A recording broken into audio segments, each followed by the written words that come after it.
ஒரு நல்ல ஒரு கல்வி சார்ந்த விஷயங்கள் நிறைய பண்ணிக்கிட்டு இருக்கார். அவரோட ஒரு புத்தகம் படித்தேன், வேட்கையோடு விளையாடுன்னு ஒரு புத்தகம் படிச்சுட்டே வந்தேன் இன்னைக்கு காலைல ஃப்ளைட்டில் வரப்ப. எனக்கு ரொம்ப பெரிய ஆச்சரியமா இருந்தது. அதில் ஒரு கதை படித்தேன்ப்பா. அது அதிசயப்பட்டேன் நான். மாளவிகான்னு ஒரு பொண்ணு, 13 வயசு அந்த பொண்ணுக்கு, கதகளி டான்சர் அந்த பொண்ணு. நான் தான் ஒரு டான்சருங்கிற நினைப்பிலே தான் அது எப்பயுமே வாழும். அந்த மாதிரி ஒரு கியூட்டா எல்லாமே பண்ணிக்கிட்டு இருக்குமா. ஒரு நாள் வீட்டில் என்ன பண்ணியிருக்கு அந்த குழந்தை, அதோட ஜீன்ஸில் இருக்கிற அந்த பேக்கெட், அவ போடுற ஜீன்ஸ் இருக்கிற பேண்ட் பேக்கெட் வந்து கிழிஞ்சு போச்சு. அதை ஒட்ட வைக்கணும்ட்டு ஃபெவிகால் இருக்கு பார்த்தீங்களா, அதை எடுத்து அதை தடவி ஒட்ட வச்சிடலான்னு ஒட்ட வச்சிருக்கு.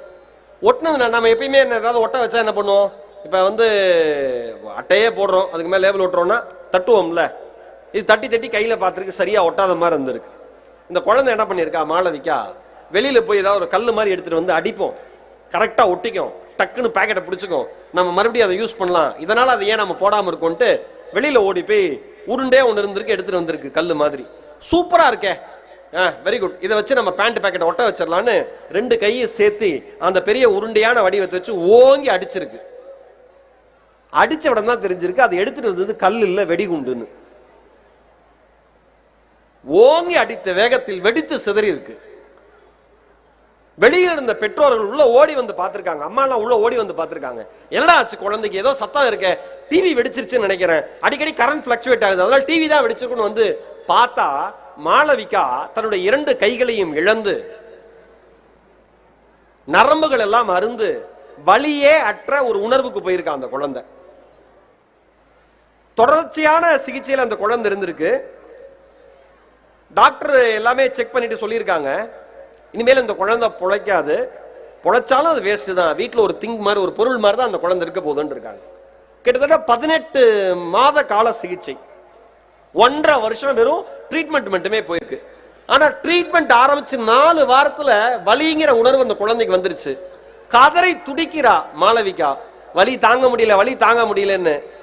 இந்த குழந்தை இந்த மாதிரி ஆச்சு அப்படின்னு சுத்தி இருக்கிற பெற்றோர் உறவினர்கள் வந்து முதல்ல என்ன சொல்றாங்க, தெரிஞ்சவங்க எல்லாம் முதல் விஷயம், இது பொம்பளை புள்ள, கல்யாணம் ஆகிறதுக்கு வாய்ப்பு இல்லை, குழந்தை பிறக்க வாய்ப்பு இல்லை, படிக்க வாய்ப்பு இல்லை, இது வேலைக்கு போக வாய்ப்பு இல்லை, இனிமேல் உனக்கு வாழ்க்கை முழுக்க செலவு தான், இது எதுக்கு இப்படி கஷ்டப்பட்டு காப்பாத்துறேன்னு எல்லாமே அந்த பெற்றோர்கள்ட்ட கேட்டிருக்காங்க.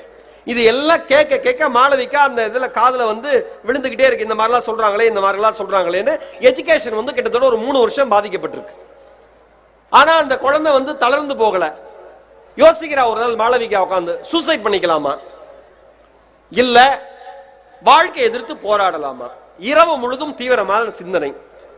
அந்த குழந்தை யோசிச்சு ஒரு முடிவு எடுக்கிறா, ஓகே நாம சூசைட் பண்ணிட்டா என்ன, ஒண்ணுமே கிடையாதே, அடுத்த நிமிஷம் செத்து போறோம், நம்ம வாழ்ந்ததுக்கான அடையாளம் என்ன, நமக்கு டான்ஸ் பிடிக்கும், இனிமேல் டான்ஸ் ஆட முடியாது, அப்ப என்ன பண்ண முடியும், இந்த உடம்பை வச்சுக்கிட்டு நல்லா படிக்க முடியும், நல்லா படிக்க முடியும், படிக்க ட்ரை பண்ணுவோமே, தீவிரமா படிக்கிறா, தனி தேர்வு எழுதுறா, ஏன்னா போய் ஸ்கூலுக்கு போய் படிக்க முடியாதுல்ல, ஸ்பெஷலா வந்து பெர்மிஷன் வாங்கி தனி தேர்வு எழுதுறா.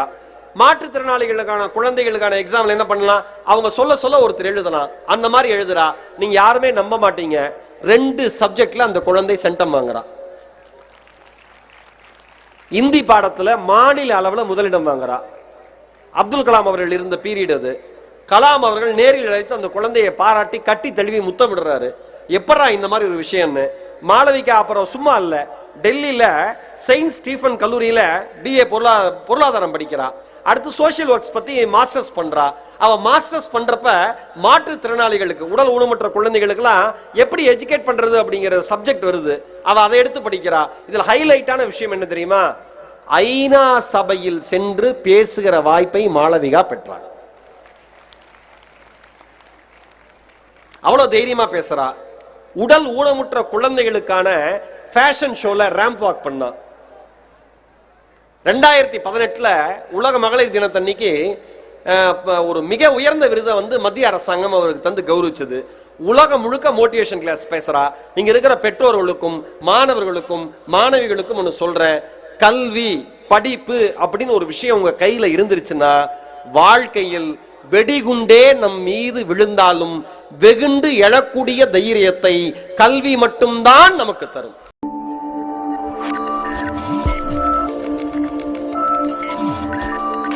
அப்பாக்கு அவ்வளவு ஆசை பெண் குழந்தைங்களை படிக்க வைக்கணும்னு, காசு இல்ல. ஒரு கூலி தொழிலாளி, என்ன பண்றதுனே தெரியல. அந்த அம்மாட்ட அந்த குழந்தைகிட்ட சொல்றா, அந்த அப்பா சொல்றாரு, செல்லம் உன்னை படிக்க வைக்கணும்னு எனக்கு ஆசைடா, ஆனா கையில காசு இல்லடா செல்லம், நீ குடும்பத்துல இவ்வளவு பேர் இருக்காங்க, உனக்கே தெரியும்ல, என்ன பண்ணலாம் நீ முடிவிடுறா அப்படின்னு சொன்னேன்.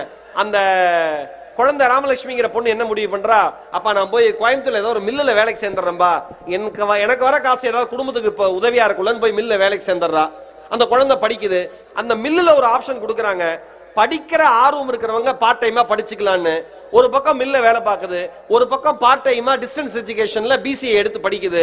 நீங்க நம்ப மாட்டீங்க, தமிழ்நாடு திறந்தநிலை பல்கலைக்கழகத்துல பிசிஏ எடுத்து படிச்ச அந்த ராமலட்சுமி என்கிற பெண் கோல்டு மெடலிஸ்டா செலக்ட் ஆகுது. பார்ட் டைமா மில்லுல வேலை பார்த்துட்டு படிச்ச ஒரு பொண்ணு.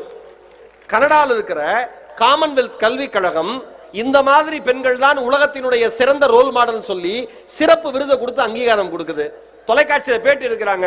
அந்த பொண்ணு ரொம்ப ஆர்டினரியா பேசுது, நான் நல்லா படிச்சேன், நான் நல்லா படிப்பேன்னு தெரியும், நல்லா படிச்சேன், ஆனா அவார்டு கிடைக்கும் தான் நினைச்சேன், நான் படிக்கல.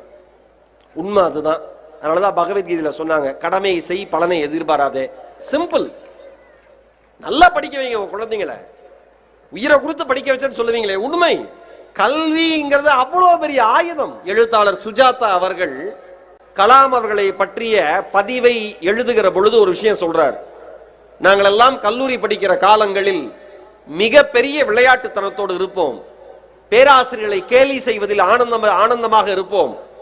அந்த லஞ்ச் பிரேக் வரப்ப நாங்கெல்லாம் என்ன பண்ணுவோம்னா, அங்க வந்து டாலி ஹாலா ஒரு ஹால் இருக்கு, டாலி ஹால் தானே சார், லாலி ஹால், லாலி ஹால் ஒன்று இருக்கு. அதுல உட்காந்துட்டு எல்லாரும் ஏகப்பட்ட அரட்டை அடிப்போம். சினிமாவை பத்தி பேசுவோம், நடிகர்களை பத்தி பேசுவோம், நடிகைகளை பத்தி பேசுவோம், அன்னைக்கு அரசியலை பத்தி பேசுவோம், ஏகப்பட்ட அரசியல்வாதிகள் கிண்டல் பண்ணுவோம், எல்லாத்த பத்தியும் பண்ணுவோம். கலாம் மட்டும் வகுப்பு நேரம் முடிந்தும் கூட வகுப்பில் படிக்க வேண்டியது பாக்கி இருக்கிறதா என்பதை பார்த்து கொண்டிருப்பார். நாங்கள் எல்லாம் அவர் உணவு அருந்து விட்டு செல்லுகிற பொழுது, கலாம் வாங்க நாமெல்லாம் பேசிட்டு இருக்கலாம்னு கூப்பிடுறப்ப கலாம் பதில் கூட சொல்ல மாட்டாராம், வரேன்னு சொல்ல மாட்டாராம், வரலைன்னு சொல்ல மாட்டாராம், சிரிச்சுட்டு அந்த இடத்தை விட்டு நகர்ந்துருவாரு. சுஜாதா அவர்கள் எழுதுறார், இன்னைக்கு என்னை மிகப்பெரிய எழுத்தாளர் நீங்க கொண்டாடுறீங்க, ஆனா நான் சொல்றேன், படிக்கிற காலத்தில் எந்த மாணவன் ஒழுக்கத்துடன் இருக்கிறானோ அவன் இந்தியாவே போட்டுகிற மாதிரி வர முடியும் என்பதற்கு அப்துல் கலாம் அவர்கள் மிகச்சிறந்த உதாரணம் என்று எழுதுகிறார். துளியின்மை ஞாலத்திற்கெற்றே வேந்தன் அழியின்மை வாழும் உயிர்க்கு முயூவ விளக்க உரை. மழைத்துளி இல்லாதிருத்தல் உலகத்திற்கு எத்தன்மையானதோ அத்தன்மையானது நாட்டில் வாழும் குடிமக்களுக்கு அரசனுடைய அருள் இல்லாத ஆட்சி.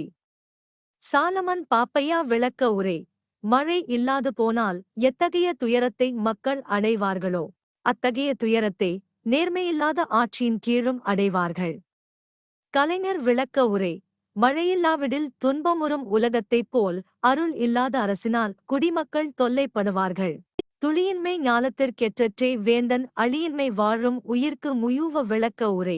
மழைத்துளி இல்லாதிருத்தல் உலகத்திற்கு எத்தன்மையானதோ அத்தன்மையானது நாட்டில் வாழும் குடிமக்களுக்கு அரசனுடைய அருள் இல்லாத ஆட்சி. சாலமன் பாப்பையா விளக்க உரை. மழை இல்லாது போனால் எத்தகைய துயரத்தை மக்கள் அடைவார்களோ அத்தகைய துயரத்தை நேர்மையில்லாத ஆட்சியின் கீழும் அடைவார்கள். கலைஞர் விளக்க உரை. மழையில்லாவிடில் துன்பமுறும் உலகத்தைப் போல் அருள் இல்லாத அரசினால் குடிமக்கள் தொல்லைப்படுவார்கள். துளியின்மை ஞாலத்திற்கெற்றே வேந்தன் அழியின்மை வாழும் உயிர்க்கு முயூவ விளக்க உரை. மழைத்துளி இல்லாதிருத்தல் உலகத்திற்கு எத்தன்மையானதோ அத்தன்மையானது நாட்டில் வாழும் குடிமக்களுக்கு அரசனுடைய அருள் இல்லாத ஆட்சி. சாலமன் பாப்பையா விளக்க உரை. மழை இல்லாது போனால் எத்தகைய துயரத்தை மக்கள் அடைவார்களோ அத்தகைய துயரத்தை நேர்மையில்லாத ஆட்சியின் கீழும் அடைவார்கள். கலைஞர் விளக்க உரை. மழையில்லாவிடில் துன்பமுறும் உலகத்தைப் போல் அருள் இல்லாத அரசினால் குடிமக்கள் தொல்லைப்படுவார்கள். துளியின்மை ஞாலத்திற்கெற்றே வேந்தன் அழியின்மை வாழும் உயிர்க்கு முயூவ விளக்க உரை. மழைத்துளி இல்லாதிருத்தல் உலகத்திற்கு எத்தன்மையானதோ அத்தன்மையானது நாட்டில் வாழும் குடிமக்களுக்கு அரசனுடைய அருள் இல்லாத ஆட்சி. சாலமன் பாப்பையா விளக்க உரை. மழை இல்லாது போனால் எத்தகைய துயரத்தை மக்கள் அடைவார்களோ அத்தகைய துயரத்தை நேர்மையில்லாத ஆட்சியின் கீழும் அடைவார்கள். கலைஞர் விளக்க உரை. மழையில்லாவிடில் துன்பமுறும் உலகத்தைப் போல் அருள் இல்லாத அரசினால் குடிமக்கள் தொல்லைப்படுவார்கள். துளியின்மை ஞாலத்திற்கெற்றே வேந்தன் அழியின்மை வாழும் உயிர்க்கு முயூவ விளக்க உரை. மழைத்துளி இல்லாதிருத்தல் உலகத்திற்கு எத்தன்மையானதோ அத்தன்மையானது நாட்டில் வாழும் குடிமக்களுக்கு அரசனுடைய அருள் இல்லாத ஆட்சி. சாலமன் பாப்பையா விளக்க உரை. மழை இல்லாது போனால் எத்தகைய துயரத்தை மக்கள் அடைவார்களோ அத்தகைய துயரத்தை நேர்மையில்லாத ஆட்சியின் கீழும் அடைவார்கள். கலைஞர் விளக்க உரை. மழையில்லாவிடில் துன்பமுறும் உலகத்தைப் போல் அருள் இல்லாத அரசினால் குடிமக்கள் தொல்லைப்படுவார்கள். துளியின்மை ஞாலத்திற்கெற்றற்றே வேந்தன் அழியின்மை வாழும் உயிர்க்கு முயூவ விளக்க உரை. மழைத்துளி இல்லாதிருத்தல் உலகத்திற்கு எத்தன்மையானதோ அத்தன்மையானது நாட்டில் வாழும் குடிமக்களுக்கு அரசனுடைய அருள் இல்லாத ஆட்சி. சாலமன் பாப்பையா விளக்க உரை. மழை இல்லாது போனால் எத்தகைய துயரத்தை மக்கள் அடைவார்களோ அத்தகைய துயரத்தை நேர்மையில்லாத ஆட்சியின் கீழும் அடைவார்கள். கலைஞர் விளக்க உரை. மழையில்லாவிடில் துன்பமுறும் உலகத்தைப் போல் அருள் இல்லாத அரசினால் குடிமக்கள் தொல்லைப்படுவார்கள். துளியின்மை ஞாலத்திற்கெற்றற்றே வேந்தன் அழியின்மை வாழும் உயிர்க்கு முயூவ விளக்க உரை. மழைத்துளி இல்லாதிருத்தல் உலகத்திற்கு எத்தன்மையானதோ அத்தன்மையானது நாட்டில் வாழும் குடிமக்களுக்கு அரசனுடைய அருள் இல்லாத ஆட்சி. சாலமன் பாப்பையா விளக்க உரை.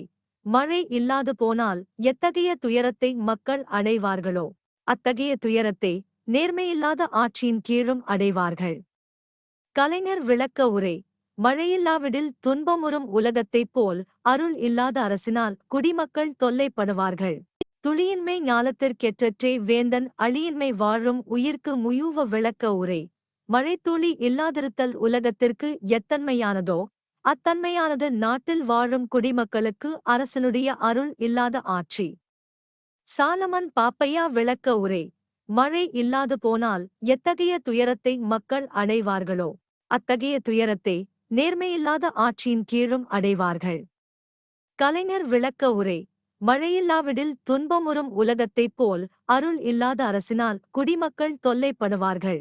துளியின்மை ஞாலத்திற்கெற்றற்றே வேந்தன் அழியின்மை வாழும் உயிர்க்கு முயூவ விளக்க உரை.